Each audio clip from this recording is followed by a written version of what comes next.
आज पीओके की करेंगे, उस पीओके की करेंगे जहां पर पाकिस्तानी फौज जुल्म ढा रही है। उस पीओके की करेंगे जिसे शहबाज ने अपनी दमनकारी नीतियों में नर्क बना दिया है। उस पीओके की बात करेंगे जहां पर आज़ादी आज़ादी के नारे लग रहे हैं। उस पीओके की बात होगी जिसकी भारत में विलय की मांग जोरों पर उठ रही है। उस पीओके में जहां पर भारत के समर्थन में नारे लग रहे हैं, मोदी मोदी की गूंज सुनाई दे रही है। पीओके में इन नारों से पाकिस्तान की हुकूमत बौखलाई हुई है। दरअसल मोदी और हिंदुस्तान के समर्थन में नारों से पाकिस्तान की सरकार हिली हुई है, शहबाज की नींद उड़ी हुई है। ऐसे में पाकिस्तान काले कानून के जरिए अब पीओके की आवाम की आवाज को दबाने में जुटा है। नए कानून के जरिए पीओके के लोगों की आवाज को कुचलने की साजिश की जा रही है।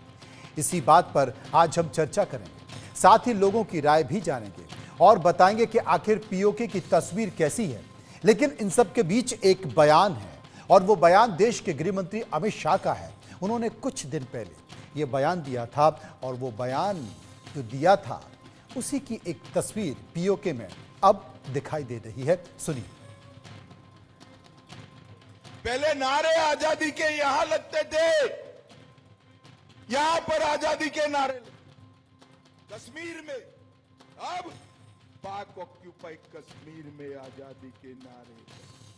पहले यहां पत्थरबाजी होती थी, आज वहां पत्थरबाजी होती है। और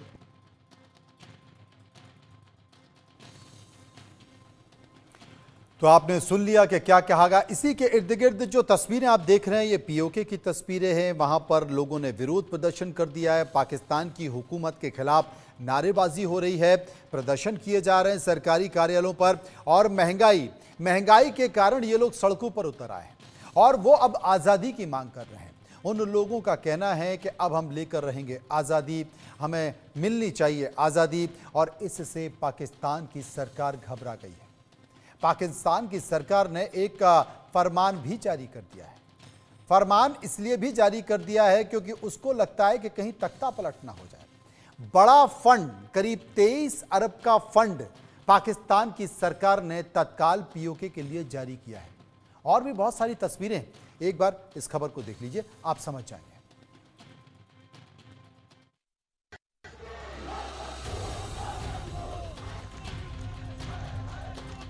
पाकिस्तान का जहर पीओके पर कहर, शहबाज का काला कानून पीओके में कोहराम, तानाशाही पर बवाल, क्या हिंदुस्तान में होगा विलय।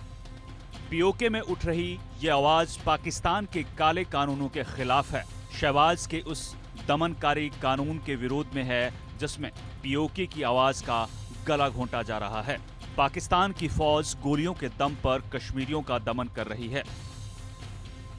पाकिस्तान अधिकृत कश्मीर में शहबाज हुकूमत ने अत्याचार का नया मॉडल शुरू किया है। वहां के लोगों की आवाज को दबाने के लिए दमनकारी कानून थोप दिए हैं। पीओके में सार्वजनिक सभाओं, रैलियों और विरोध प्रदर्शनों पर पूरी तरह से पाबंदी लगा दी गई है। कानून तोड़ने वालों को 7 साल तक की कैद और तत्काल हिरासत में लेने का प्रावधान है। अब सिर्फ रजिस्टर्ड पार्टी, संस्थाएं और यूनियन को ही प्रदर्शन का अधिकार होगा। इसके साथ ही नए कानून के कमिश्नर और डिप्टी कमिश्नर के भी अधिकारों को बढ़ा दिया गया है। रेड जोन और हाई सिक्योरिटी जोन घोषित करने का पावर भी दे दिया गया है। इस दमनकारी कानून से वहां के लोगों में जबरदस्त गुस्सा है। 9 दिसंबर तक मांगे पूरी न होने पर 10 दिसंबर को पूरे पीओके में विरोध प्रदर्शन का ऐलान किया गया है। पीओके में आज़ादी आज़ादी के नारों से पाकिस्तान बौखलाया हुआ है। पीओके से लगातार पाकिस्तान के खिलाफ आवाजें उठ रही हैं, तो वहीं बड़ी संख्या में लोग हिंदुस्तान में विलय की मांग कर रहे हैं। कश्मीर में पहले 46 थी, अब 47 हुई है। और पाक ऑक्यूपाई कश्मीर की 24 सीटें, क्योंकि वो हमारा है, हमने रिजर्व रखी है मान्यवर 24 सीटों को। इस तरह से पहले 107 सीटें जम्मू कश्मीर विधानसभा में थी, अब 114 सीटें हुई हैं। पहले 2 नॉमिनेटेड मेंबर हुआ करते थे, अब 5 नॉमिनेटेड मेंबर मान्यवर इसमें होंगे। पाकिस्तान के कब्जे वाला कश्मीर अब विरोध प्रदर्शनों और आजादी के नारों से गूंज रहा है। पाकिस्तान अपनी दमनकारी नीतियों और गोली के दम पर वहां के लोगों के अधिकारों का लगातार हनन करने में जुटा है। Bureau report, India news.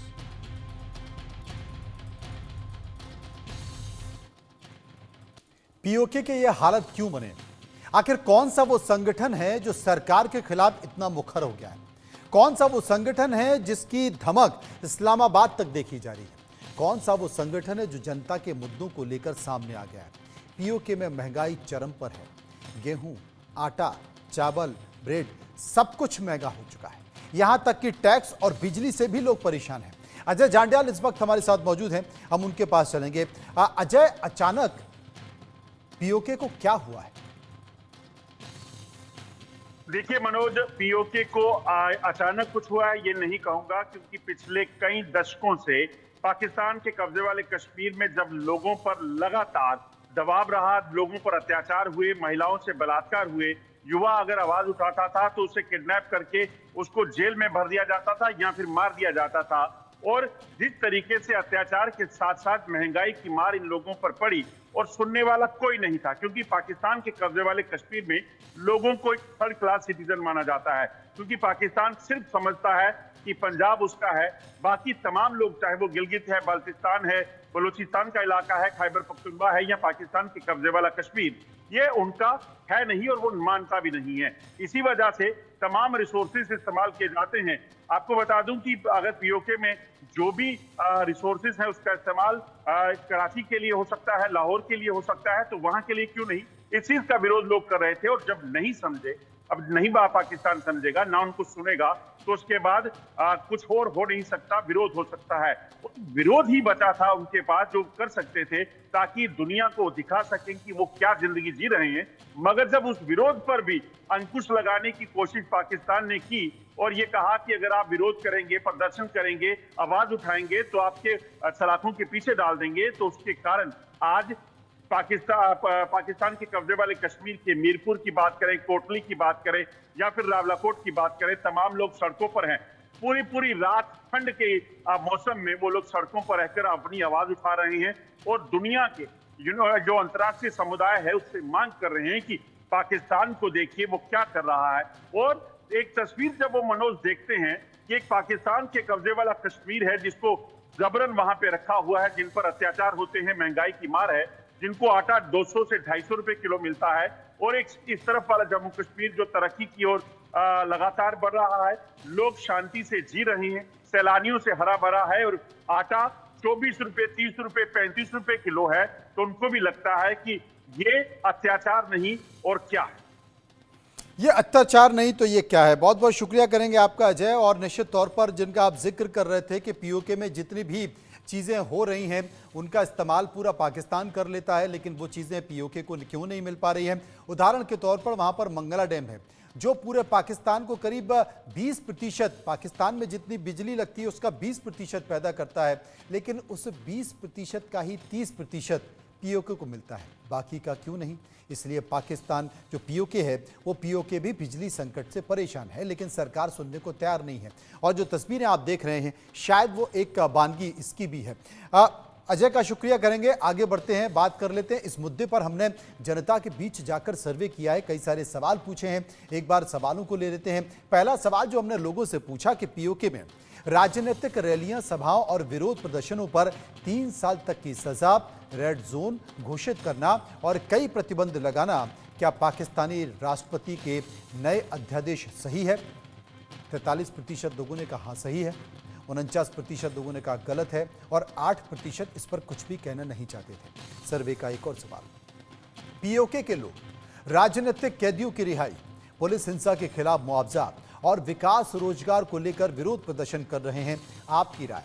69% लोगों ने कहा सही कर रहे हैं, 27% लोगों ने कहा पीओके कश्मीरियों पर जुल्म हो रहा है, 4% इस पर कुछ भी कहना नहीं चाहते थे। सर्वे का एक और सवाल, पीओके में खुलकर मानवाधिकारों का उल्लंघन किया जा रहा है, अपने ऊपर जुल्म से लोग तंग आ गए हैं, आपकी राय? 92% लोगों ने कहा हाँ सही है, 7% लोगों ने कहा ऐसा नहीं है और 1% इस पर कुछ भी कहना नहीं चाहते थे। हम सीधे चलेंगे तमाम मेहमानों के पास। खेमचंद शर्मा भारतीय जनता पार्टी के प्रवक्ता हमारे साथ हैं, संदीप त्रिपाठी नेता कांग्रेस, निपुण आला बयान विदेशी मामलों के जानकार मेरे साथ हैं, एसपी वैद्य पूर्व डीजीपी जम्मू कश्मीर मेरे साथ हैं। सबसे पहले मैं एसपी वैद्य साहब के पास चलूंगा। वैद्य साहब, जो विरोध प्रदर्शन हो रहा है वो तो होना ही था, ये मान लिया गया, क्योंकि जिस तरीके से पीओके को आप नजरअंदाज कर रहे हो, वहां की जो समस्या है उनको आप उस तरीके से एंटरटेन नहीं करते हैं, सरकार उनको गंभीरता से नहीं लेती है और वहां की जो रसद है, वहां की जो प्राकृतिक संपदा है उसका आप लगातार दोहन कर रहे हो, तो ये होना ही था। इसके साथ साथ कई सारे अत्याचार सरकार की तरफ से देखे जा रहे हैं और अब तो नियम भी लगा दिया गया है कि आप विरोध प्रदर्शन नहीं करेंगे तो आपको 3 साल की सजा हो जाएगी। कैसे देखते हैं आप? सबसे पहले नमस्कार आपको और आपके दर्शकों को। देखिए, ये तो होना ही था जो आपने कहा। जिस तरह से दमन किया जा रहा है लोगों का उस इलाके में, उसको कहने के लिए वो जो है पाकिस्तानी बोलते हैं आजाद कश्मीर। मेरे ख्याल अगर कहीं गुलाम कश्मीर है वो पीओके है। और ये चीजें आप दबा सकते थे जब इंटरनेट नहीं था, सोशल मीडिया नहीं था। आज वहां के लोग देखते हैं कि जो जम्मू कश्मीर, एक्चुअली आजाद जम्मू कश्मीर जो हमारे इस तरफ है, वहां 12 मेडिकल कॉलेजेस, आपको पता है पीओके में एक भी मेडिकल कॉलेज नहीं है जी। यहाँ आईआईएम बन रहा है, आईआईटी बन रहा है, इतनी बढ़िया 3 एयरपोर्ट है और भी एक्सपैंड हो रही है। रेलवे लाइन जिसमें वंदे भारत चलने वाली है जनवरी से, जिसको प्राइम मिनिस्टर इनागुरेट करने वाले हैं। टूरिज्म 2-2 करोड़ यहाँ आता है। आप टनल्स का नेटवर्क देखिए, रोड्स का नेटवर्क देखिए। तो आज ये चीजें छुप नहीं सकती। इंटरनेट का जमाना है, सोशल मीडिया में वहां के लोग सब देखते हैं यहाँ क्या हो रहा है।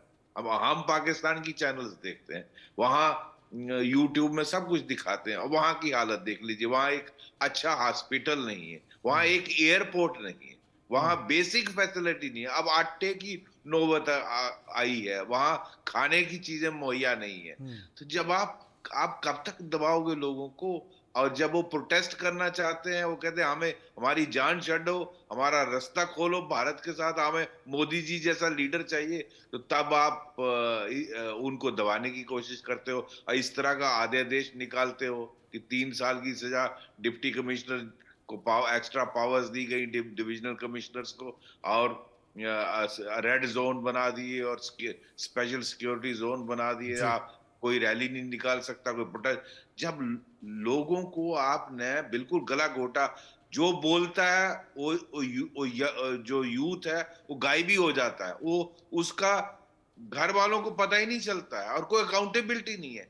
अगर भारत में कहीं भी पुलिस किसी को उठाती है तो आपको immediately with in 24 hours magistrate को या जो जुडिशियल मजिस्ट्रेट है उसको इन्फॉर्म करना है अगर अरेस्ट करते हैं। वहां अरेस्ट नाम की चीज ही नहीं है, कोई आदमी गायब भी हो जाते। आपने देखा बलोचिस्तान की वो जो मलया बलोच है, वो लेडी शेरनी वहां की, वो जो प्रोटेस्ट कर रही है, वहां की औरतें किस बात पर कि हमारे जो बंदे आपने गायब कर दिए वो बताइए तो सही कहाँ है, जिंदा है या मर गए हैं, फैमिली को मालूम ही नहीं है। ये हालत है वहां पाकिस्तान। आप पीओके हो या बलोचिस्तान हो या खैबर पख्तूनख्वा, पाकिस्तान में कोई अकाउंटेबिलिटी सिस्टम है पाकिस्तान में कोई अकाउंटेबिलिटी नहीं है और बार बार वो दिखाई देता है लोकतंत्र की। सवाल उठाता है भारत के ऊपर, कई अंतर्राष्ट्रीय मंचों में इस तरह के सवाल उठाता रहा है। निपुण जी हमारे साथ मौजूद है। निपुण साहब, आपने सुना होगा कि अंतर्राष्ट्रीय मंच पे जब भी पाकिस्तान को कोई मौका मिलता है तो वो भारत को करे आता है, वो आईना दिखाने की कोशिश करता है, वो बताता है कि साहब अभिव्यक्ति की आज़ादी नहीं है, कश्मीर के लोगों को दबाया जा रहा है, तंग किया जा रहा है, परेशान किया जा रहा है और भारत के ऊपर उल्टा आरोप लगा दिया जाता है कि वो हमारे पाकिस्तान में आतंकवाद फैला रहा है। लेकिन हकीकत 2 तस्वीरों के साथ तौर पर दिखाई देती है। एक तस्वीर जो जम्मू कश्मीर की, जिसका जिक्र वैद्य साहब कर रहे थे, और दूसरी तस्वीर पीओके जो कि पाकिस्तान अधिकृत है, वहां की स्थिति, वहां के हालात पता है। तो अंतर्राष्ट्रीय अगर मंचों पर देखा जाए तो क्या ये तमाम देशों को दिखाई नहीं देता है? देखिए, अगर हम पाकिस्तान की जन्म की बात करें तो पाकिस्तान का जन्म में केवल जिन्ना ही उत्तरदायी नहीं थे, बल्कि बाहर की जो विदेशी ताकतें हैं, जो पाकिस्तान की एक स्ट्रेटेजिक लोकेशन के कारण, उसके इम्पोर्टेंस के कारण, और ये बात आप देखें तो मुशर्रफ साहब ने किताब लिखी थी, परवेज मुशर्रफ ने, ए लाइन ऑफ फायर, उसमें उन्होंने इस बात का बहुत अच्छे से जिक्र किया था कि पाकिस्तान का निर्माण एक सोची समझी स्ट्रेटजी का हिस्सा था। तो बाहर के मुल्क जब हम बात करते हैं, और बाहर के मुल्कों ने तो हमेशा पाकिस्तान को, मैं अक्सर, मुझे कोई पूछता है पाकिस्तान क्या है, तो मैं पाकिस्तान के बारे में 3-4 शब्द को अंतर्राष्ट्रीय संबंधों में बोलता हूँ। एक तो मैं पाकिस्तान को बोलता हूँ पेरियार स्टेट, एक फेल्ड स्टेट और साथ ही एक रेंटेड स्टेट। पाकिस्तान क्या है, एक रेंटेड स्टेट की तरह है। पहले अमेरिका ने इसको यूज़ किया, आज उसको चाइना यूज़ कर रहा है सी पैक बनाकर, उसके माध्यम से वो यूज़ हो रहा है। पहले अमेरिका ने उसको फंडेड किया, उसके बदले उसने क्या किया, जब अफगान वॉर हुआ तो पाकिस्तान के ही सैन्य अड्डों का प्रयोग कर कर अफगानिस्तान के ऊपर हमले हुए। ओसामा बिन लादेन ने उसको रेंट दिया, उसने ओसामा बिन लादेन को शरण दे दी अपने यहाँ पर। तो पाकिस्तान तो ऑलरेडी एक फेल्ड स्टेट है और एक पैरियर स्टेट जो हमेशा अपने नेबर्स के लिए एक संकट उत्पन्न करता है। लेकिन बात है कि जो बाहर के आप देश की बात कर रहे थे कि बाहर के देशों की बहुत हिपोक्रेसी होती है विदेश नीतियों में, आप देखेंगे वो हमेशा, आप देखिए बांग्लादेश का जो घटनाक्रम था उससे आप पाकिस्तान को जोड़िए, इमरान खान का जिस प्रकार नाटकीय घटनाक्रम के द्वारा वहां पर चेंजेस किया गया और शहबाज शरीफ को पावर में लाया गया, और अभी जो बांग्लादेश में जो हुआ ये भी तो उस पर आपका देखिए जो हिपोक्रेसी थी, जो आपके सो कोल्ड अपने आपको डेमोक्रेटिक कंट्री बोलते हैं, कहते हैं हम डेमोक्रेसी हैं, उनका ये हाल है, ये आप देख सकते हैं। तो इससे तो आप निश्चिंत रहिए कि हम देखें कि विदेशी ताकतों की हम बात करें, कि अमेरिका की बात करें, ब्रिटेन की बात करें, ब्रिटेन का तो पाला पोसा सब चीज़ें हैं। लेकिन मैं ये कहूँगा जैसे जैसे भारत अपनी ताकत बढ़ा रहा है तो भारत लगातार इन देशों को आईना दिखा रहा है। आप देखिए भारत के प्रयासों से ही पाकिस्तान को FATF में डलवाया गया था, ग्रेड लिस्ट के अंदर, लेकिन बाद में क्या होता है, बाइडेन साहब की बात जाए हम मानने को मना कर देते हैं कि हम रशिया को एक इन्वेस्टर कंट्री नहीं बोलेंगे, हम इजराइल के मामले अपना स्टैंड रखेंगे, तो उसके बाद FATF लिस्ट से अमेरिका बाहर निकलवा देता है, जानने के बाद भी। यहां तक कि आप देखिए IMF के द्वारा $3 बिलियन का उसको फंड दिया था, लोन दिया जाता है। तो मैं ये तो नहीं मानता कि बाहर के देश क्या देखते हैं क्या नहीं।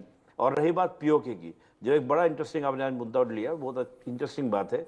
देखिए कोई भी देश है, कहीं भी हो, जो जनता होती है, बांग्लादेश के बनने का सबसे मुख्य कारण मैं ये मानता हूं कि बांग्लादेश के रिसोर्सेज का यूज जो है वो वेस्ट पाकिस्तान के लिए हो रहा था, जूट की खेती का।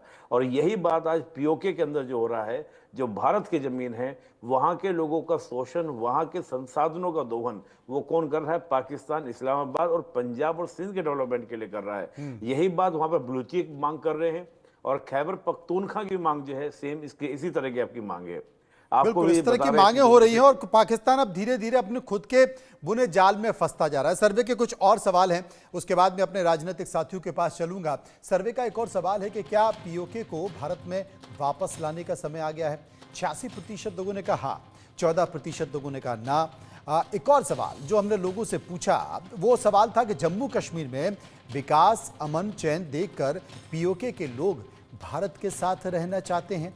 86% लोगों की राय थी हाँ, वो भारत के साथ रहना चाहते हैं। 13% लोग ना कह रहे थे। और एक और सवाल जो हमने लोगों से पूछा वो भी बड़ा महत्वपूर्ण सवाल था कि POK को इस्लामाबाद ने आतंकियों की ट्रेनिंग का सेंटर बना रखा है। इसमें POK के लोग नाराज हैं, आपकी राय क्या है? 84% लोगों ने कहा बिल्कुल सही है, 14% बोल रहे थे गलत है, और 2% इस पर कुछ भी कहना नहीं चाहते। कांग्रेस के साथी मेरे मौजूद हैं, कांग्रेस के साथी संदीप त्रिपाठी हैं। संदीप जी, अभी अमित शाह साहब एक बात कह रहे थे, कुछ दिनों पुरानी बात है, उन्होंने कहा था कि पहले यहां पत्थर फेंके जाते थे, यहां पर आज़ादी आज़ादी के नारे लगते थे। अब POK में पत्थर फेंके जा रहे हैं, वहां पर आज़ादी के नारे लग रहे हैं। POK में बैठे लोग या बलूचिस्तान में बैठे लोग अपने आप को भारत में होने की कल्पना करते हैं। वो देश के प्रधानमंत्री नरेंद्र मोदी जैसे नेतृत्व की कल्पना करते हैं। वो चाहते हैं कि काश हमारे पास भी ऐसा नेता होता। ये तो आपको स्वीकारना पड़ेगा, इसमें आप मना नहीं कर सकते। त्रिपाठी जी, मनोज जी, अभी अजय जी ने स्टार्टिंग में ही कहा कि हम ये नहीं कह सकते कि आंदोलन वहां पर आज हो रहे हैं। इस आंदोलन की शुरुआत 1970 से हुई, जब बलूचिस्तान एक अलग राज्य बनाने की मांग हुई। उसके बाद ये मांग लगातार चलती रही, और शर्मल शेख में जब हमारी सरकार ने इनडायरेक्ट रूप से इस बात को स्वीकार किया कि हमारा वहां पर इंटरफेयर है, तो भारतीय जनता पार्टी छाती पीट पीट कर इस बात का विरोध कर रही थी।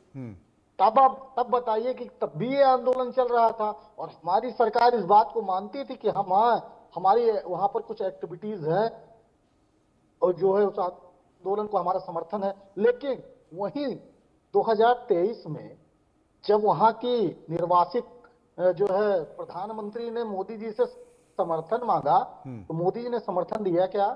कौन सी मदद कर दी? आप सिर्फ भाषणबाजी लप्पोलाजी करिएगा उससे कुछ नहीं हो जाता ना। आप बिल्कुल चाहिए, हमारा पीओके है, हमने वहां पर 1956 में 24 सीटें रिजर्व करके रखी है। हाँ। हमारी आज भी असेंबली बिना पीओके की पूरी नहीं होती जम्मू कश्मीर की, तो ये कोई नई चीज नहीं है। हम बिल्कुल चाहते हैं और अमित शाह जी 10 साल में नहीं ला पाए, चलिए 5 साल में ला दीजिए। हम भाई आपका इस बात को समर्थन करते हैं, लेकिन लो लप्पो से नहीं, बातों से नहीं, भाषणबाजी से नहीं। आप उसके लिए कर क्या रहे बताइए देश को कि हमने ये किया। जैसे 2009 में मनमोहन जी ने इस बात को स्वीकार कर लिया था तो आप छाती पीट रहे थे। तो आप बताइए कि आप क्या कर रहे हैं? आप करते कुछ नहीं है, बस आकर उसके नाम पर भारत के लोगों को गुमराह करके वोट ले लेना चाहते हैं। हमने कहा तो कि जो है आप जो है नाइला कादरी जी ने मांगा था समर्थन 2023 में, आपने क्या किया भाई? क्या खेमचंद शर्मा बताएंगे कि उन्होंने क्या किया। खेमचंद जी बता दीजिए उनको कि आपने क्या किया। कोई राष्ट्रीय प्रवक्ता होता तो बता भी देता है, क्या बताएंगे?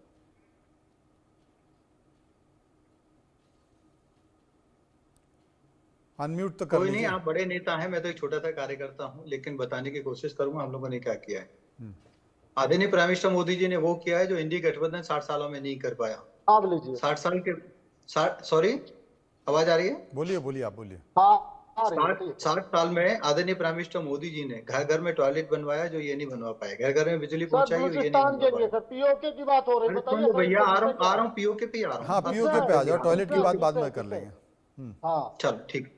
अब मैं इसलिए कर रहा हूँ कि ये सारे काम हमारे जो भारत में कश्मीर का पार्ट है उसमें हो रहे हैं।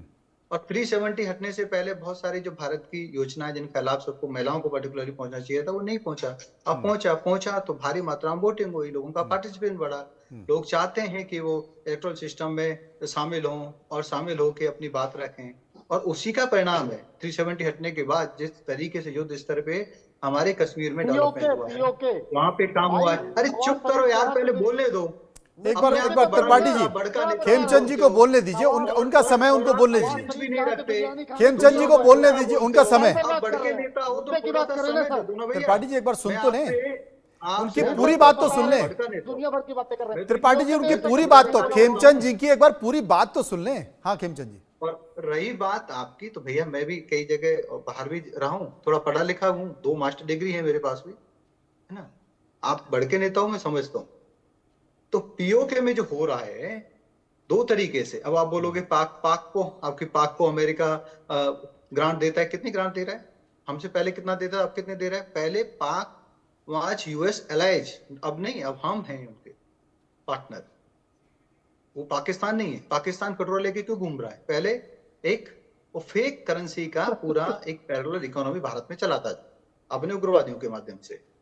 दूसरा, यूरोप और अमेरिका से मोटा पैसा लेता था।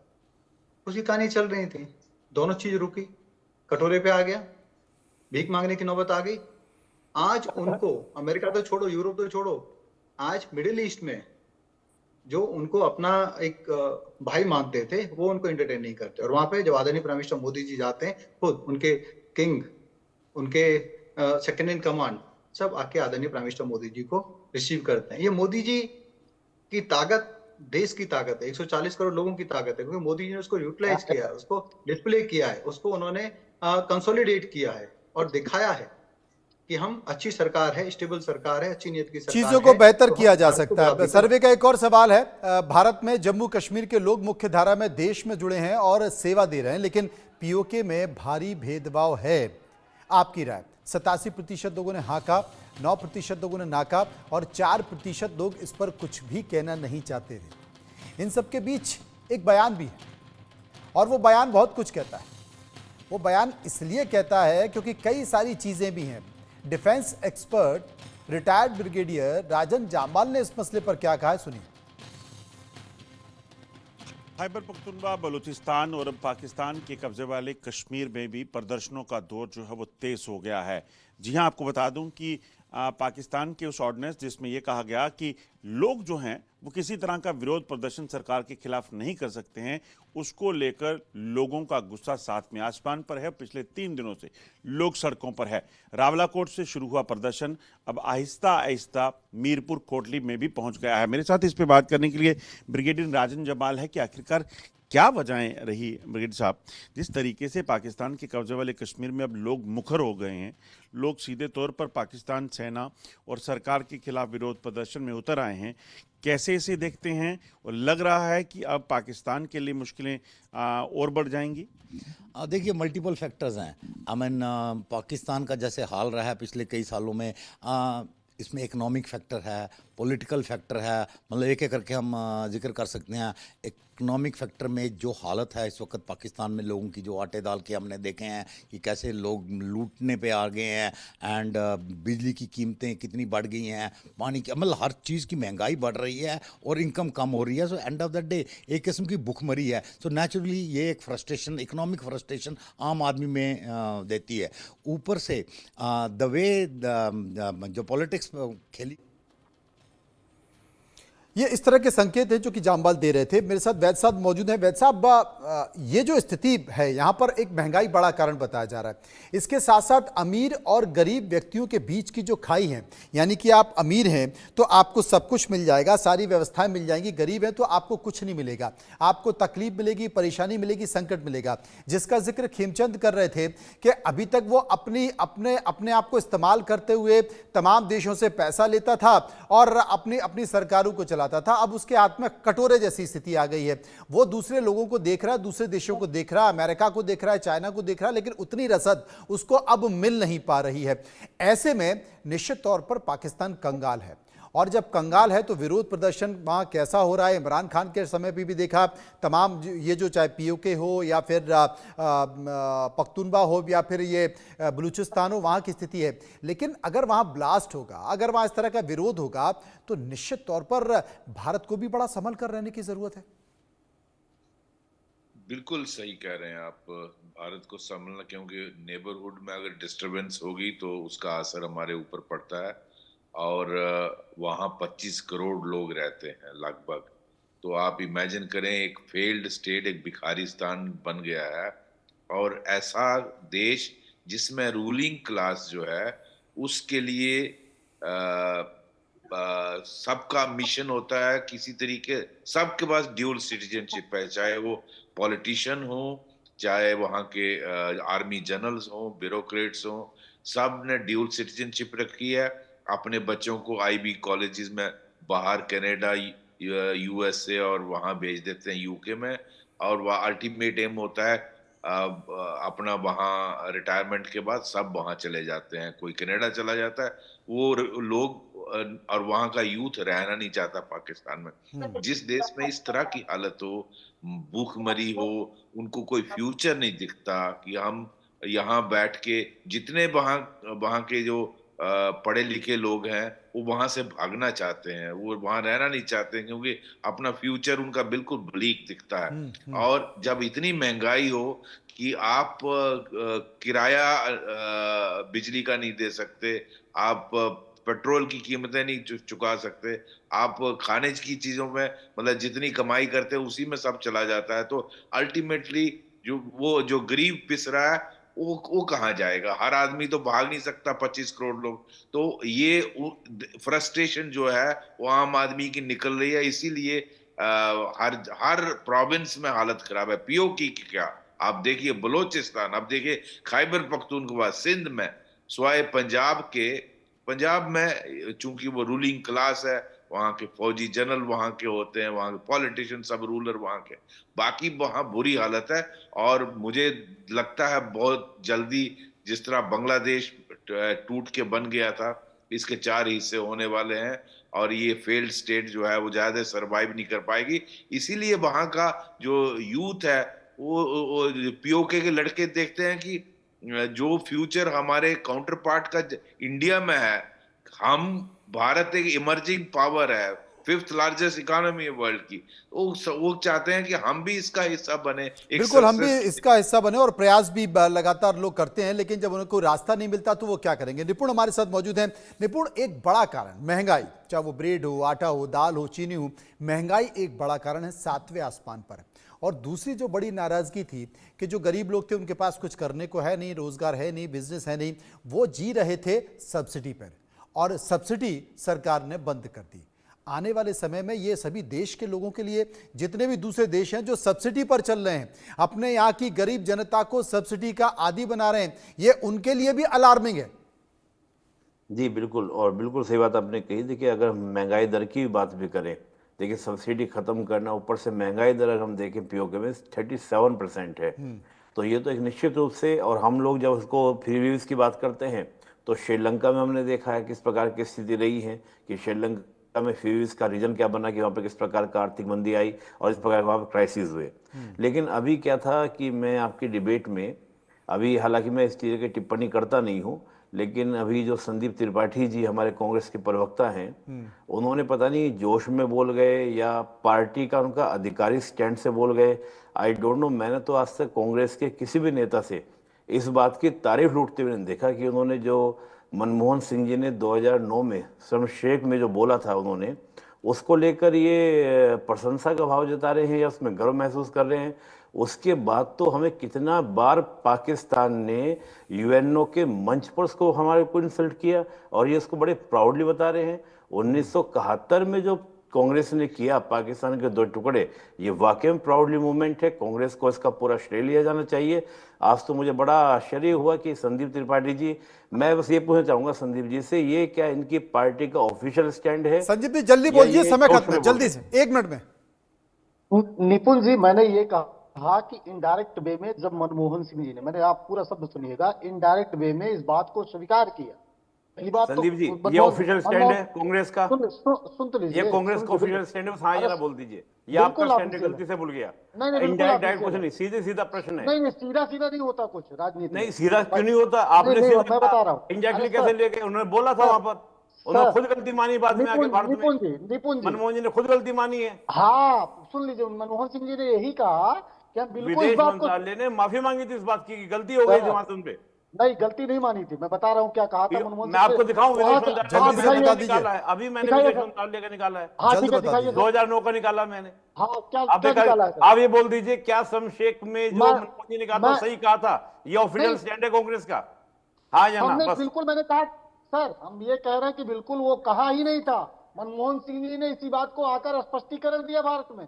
हम ये कह रहे हैं कि तब भारतीय, चलिए मैं समझ गया, बात को लेकर समझ गया। बहुत बहुत शुक्रिया करेंगे, समय का अभाव है, बहुत बहुत शुक्रिया करेंगे। लेकिन कुल मिलाकर पीओके के हालात खराब हैं, और आने वाले समय में भारत की नज़र भी पीओके के बनी हुई है, और पीओके के लोग भी चाहते हैं कि वो भी अब भारत के कश्मीर की तरह सुकून से रहें, शांति से रहें और तरक्की भी करें। लेकिन क्या होता है इसके लिए इंतजार करना पड़ेगा। आगे बढ़ते हैं, बात करते हैं एक और विषय की, और वो विषय है हिंदू राष्ट्र का।